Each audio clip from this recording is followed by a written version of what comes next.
menetapkan langkah-langkah orang yang hidupnya berkenan kepadanya.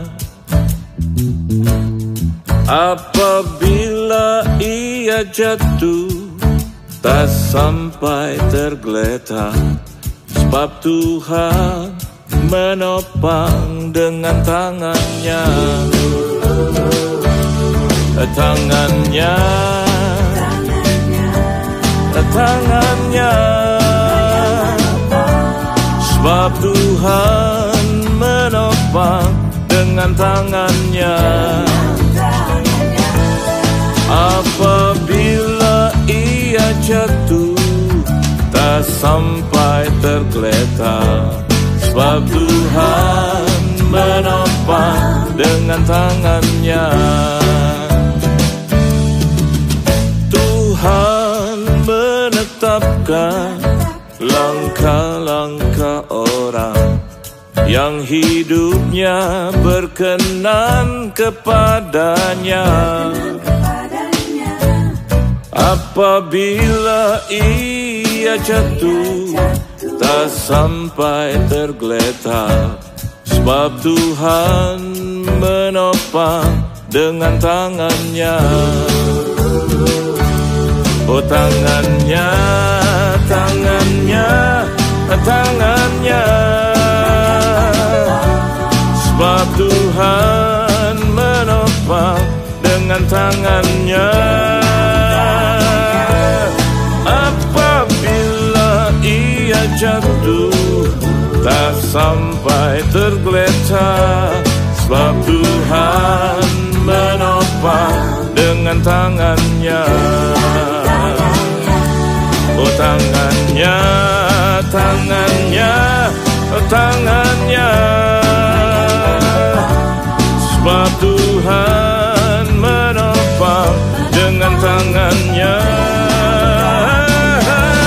Apabila ia jatuh, tak sampai tergeletak, sebab Tuhan menopang dengan tangannya.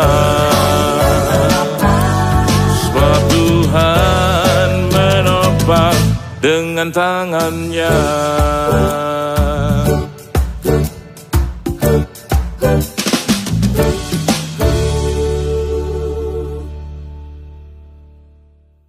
Shalom, selamat pagi Bapak Ibu yang terkasih. Puji nama Tuhan. Pagi hari ini kita akan kembali merenungkan kebenaran firman Tuhan yang saya ambil dalam kitab Mazmur ke-37 ayat 23 sampai ke 24. Tuhan menetapkan langkah-langkah orang yang hidupnya berkenan kepadanya.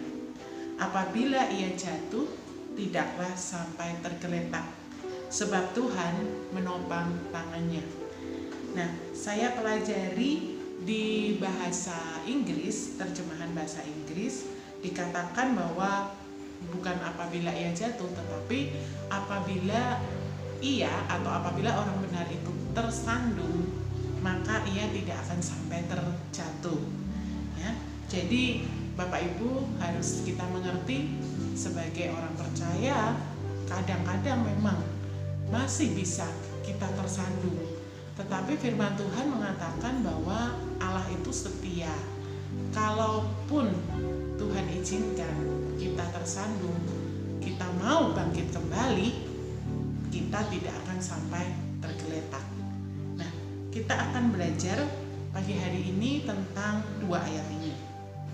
Yang pertama, dikatakan bahwa di ayat yang ke-23, Tuhan menetapkan langkah-langkah orang yang hidupnya berkenan kepadanya. Di situ ada syarat yang Tuhan berikan supaya kita ini selalu ditopang oleh Tuhan. Yang pertama yaitu hidup kita harus berkenan kepada Dia. Nah, apa ciri-ciri orang yang hidupnya berkenan kepada Allah? Yang pertama saya catat di sini, yaitu percaya kepada Tuhan Yesus sepenuhnya.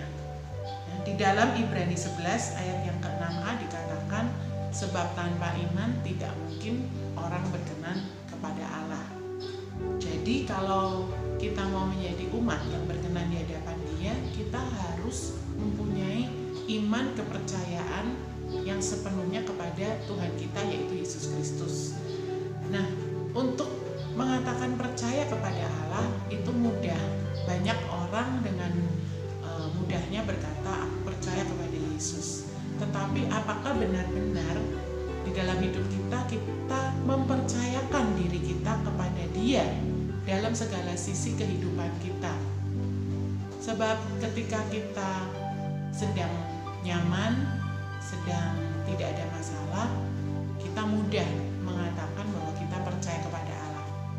Tetapi ketika ada tantangan, ujian, masalah datang, ataupun Tuhan izinkan kita sakit, apakah kita masih bisa percaya sepenuhnya kepada Dia, percaya sepenuhnya kepada kuasa-Nya yang tidak pernah berubah, percaya sepenuhnya kepada kasih-Nya yang sangat besar buat kita? Ini yang menjadi pertanyaan buat setiap kita pagi hari ini. Marilah kita memeriksa diri kita, apakah kita benar-benar mempercayai Dia sebagai Tuhan dan Juru Selamat kita. Dan yang kedua, ciri-ciri dari orang yang berkenan kepada Allah yaitu tidak kompromi dengan dosa. Contohnya seperti Nabi Nuh.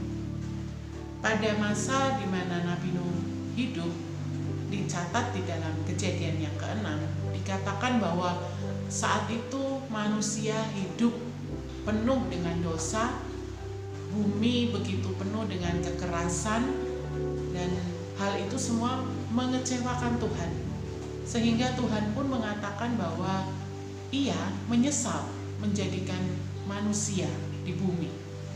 Sehingga ketika itu Tuhan ingin menghapuskan manusia dari muka bumi.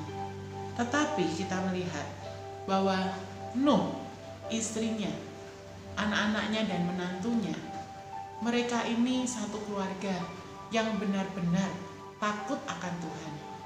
Dan di tengah-tengah kehidupan bersama dengan masyarakat, orang-orang yang tidak mengenal Dia, orang-orang yang hidup di dalam dosa, Nabi Nuh beserta keluarganya, mereka tetap hidup suci, hidup kudus di hadapan Tuhan.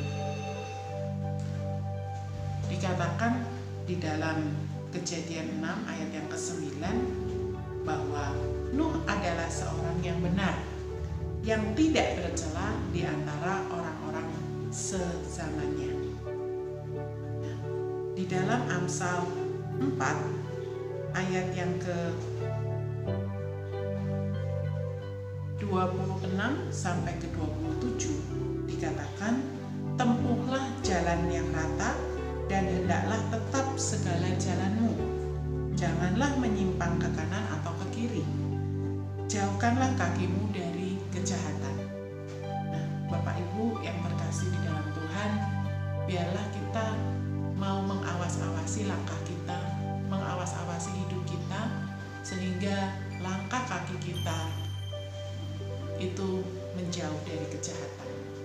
Sebab kejahatan adalah kekejian di mata Tuhan. Dan biarlah kita menjadi orang yang berkenan di hadapan Dia, seperti Nabi Nuh. Ciri yang berikutnya dicatat bahwa Nabi Nuh hidup bergaul dengan Allah. Jadi yang ketiga, ciri orang yang hidup berkenan kepada Allah, yaitu orang yang mau bergaul karib dengan Allah. Bagaimana kita bisa bergaul karib dengan Allah? Bangunlah hubungan yang manis setiap saat, setiap hari. Seperti layaknya suami dan istri yang mempunyai hubungan yang begitu dekat, sehingga satu dengan yang lain saling mengenal, saling percaya, saling mengasihi. Demikian pula kita dengan Bapa. Biarlah kita mau bergaul setiap saat, berjalan bersama dengan Allah. Poin yang kedua dikatakan di dalam ayat yang ke-24, apabila ia jatuh tidaklah sampai tergeletak, sebab Tuhan menopang tangannya.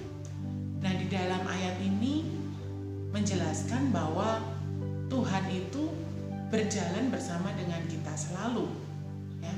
Sebab dikatakan sewaktu-waktu kita ini tersandung, tidaklah kita akan sampai terjatuh maupun tergeletak, sebab Tuhan menopang tangan kita. Oleh sebab itu berarti Tuhan itu ada selalu berserta dengan kita. Nah, masalahnya apakah kita menyadari hal itu? Atau mungkin kita sudah menyadarinya, tetapi seringkali kita tidak mau berjalan selalu bersama dengan Allah.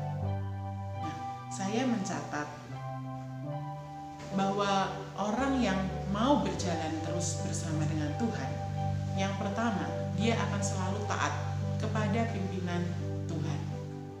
Sama seperti misalkan saya ilustrasikan ketika kita berjalan bersama dengan pejabat. Katakanlah misalkan kita berjalan bersama dengan pimpinan daerah. Ya. Nah, apakah kita yang menyesuaikan langkah kita dengan beliau, atau beliau yang harus menyesuaikan langkahnya dengan kita? Tentu saja kita yang harus menyesuaikan langkah kita dengan pemimpin tersebut. Demikian pula dengan Tuhan Yesus. Dia adalah Tuhan, Raja, Juru Selamat kita, Allah yang menguasai hidup kita. Nah, kalau kita mau berjalan bersama Dia, berarti hari demi hari kita harus mau menyesuaikan langkah kita dengan langkah Tuhan. Kalau Tuhan mempunyai kehendak berbelok ke kiri, ya sepatutnya lah kita taat kepada pimpinannya. Kita mengikuti untuk belok ke kiri. Atau sebaliknya, bila Tuhan mengatakan berhenti, jangan melangkah, ya kita juga harus mau taat. Jangan kita putuskan sendiri, kita tetap melangkah. Sebab Tuhan yang mengetahui apa yang menjadi masa depan kita. Tidak ada seorang pun manusia yang tahu apa yang akan terjadi pada masa depannya. Tetapi Tuhan Maha Tahu, sebab Dia yang menciptakan kita. Dia yang tahu. Dan apa yang sudah Tuhan rencanakan buat kita, dikatakan Dia sudah menyiapkan masa depan yang cerah. Dan masa depan itu sungguh ada, dan pengharapan sungguh ada. Oleh sebab itu percayalah, apa yang Tuhan sudah tetapkan di dalam hidup kita itu adalah masa depan yang cerah, yang penuh dengan harapan. Oleh sebab itu tugas kita adalah kita taat kepada pimpinannya, sehingga kita tidak menyimpang ke kanan atau ke kiri. Ya. Nah, di dalam Amsal 20 ayat 24 dikatakan, langkah orang ditentukan oleh Tuhan, tetapi bagaimana manusia dapat mengerti jalan hidupnya? Orang percaya tidak boleh ragu atas langkah hidupnya. Janganlah kita seperti orang bodoh, orang yang tidak mengenal Tuhan, yang hidup tanpa tujuan yang jelas. Kita harus percaya dan mempercayakan diri kita, memberikan langkah-langkah hidup kita untuk diatur oleh Tuhan. Langkah orang benar ditentukan oleh Tuhan untuk meraih masa depan atau rencana yang indah. Meskipun terkadang tidak selalu jalan yang mulus atau rata atau jalan yang mudah yang harus kita tempuh, tetapi percayalah bahwa Tuhan ada di sana dan Dia selalu setia bersama dengan kita. Sehingga meskipun mungkin kita harus melewati jalan yang terjal, berliku-liku, percayalah kita aman bersama Dia. Nah, Bapak Ibu, di dalam Amsal yang kelima ayat ke-21 berkata, karena segala jalan orang terbuka di depan mata Tuhan, dan segala langkah orang diawasinya. Nah, yang menjadi masalah seringkali Bapak Ibu, manusia menganggap bahwa jalan yang ditentukannya sendiri itu adalah jalan yang terbaik dan benar. Padahal di dalam Amsal 14 ayat yang ke-12 dicatat, ada jalan yang disangka orang lurus, tetapi ujungnya menuju maut. Ya. Manusia mempunyai kemampuan yang sangat terbatas untuk melihat jalan yang ada di depannya. Tapi Tuhan kita, Dia melihat jauh daripada yang bisa kita lihat. Dia sudah tahu jalan mana yang mendatangkan keselamatan. Oleh sebab itu, mari kita menempuh jalan-jalannya Tuhan, bukan menentukan jalan kita sendiri. Manusia seringkali mengambil jalan pintas karena kita seringkali berpikir jalan itulah yang termudah dan tercepat. Padahal sebetulnya bukan jalan itu yang dirancangkan Tuhan bagi kita. Seperti contohnya Bapak Ibu yang tinggal di Jakarta atau yang pernah pergi ke Jakarta pasti tahu ada transportasi umum yang namanya busway. Ya. Nah, busway ini sudah mempunyai lintasan tersendiri untuk dia melewatinya. Dan tidak boleh orang umum, pengendara umum untuk melewati jalur-jalur busway. Tetapi banyak kali pengendara umum mereka menganggap mereka lebih enak, lebih cepat bisa sampai bila melewati jalur busway karena bebas hambatan. Nah, tetapi mereka tidak tahu pada ujungnya sebetulnya sudah banyak bapak-bapak polisi yang menjaga di sana untuk menilang mereka. Sebab jalan busway memang diperuntukkan untuk busway, bukan untuk umum. Demikian pula dengan kita. Seringkali manusia merasa jalannya sendiri adalah jalan yang tercepat, sehingga dia tidak bertanya-tanya kepada Tuhan. Ataupun kalau sudah diperingatkan melalui firman Tuhan atau melalui pemimpin rohani, masih saja tidak mau taat, masih saja keras hati. Sehingga akhirnya menempuh jalan yang salah, yang ujungnya menuju maut. Nah, Bapak Ibu, mari pagi hari ini supaya kita tetap melangkah di jalan Tuhan, jalan yang menuju kepada kehidupan yang kekal dan bukan kepada maut. Oleh sebab itu, mari kita belajar. Biarlah hidup kita senantiasa berkenan kepada Allah dan pastikan kita selalu taat berjalan bersama Dia setiap hari. Puji nama Tuhan, biarlah kebenaran firman Tuhan ini mendatangkan berkat buat setiap kita. Mari kita berdoa. Bapa di dalam surga, kami bersyukur untuk kesempatan pagi hari ini. Kami sudah boleh belajar kebenaran firman-Mu.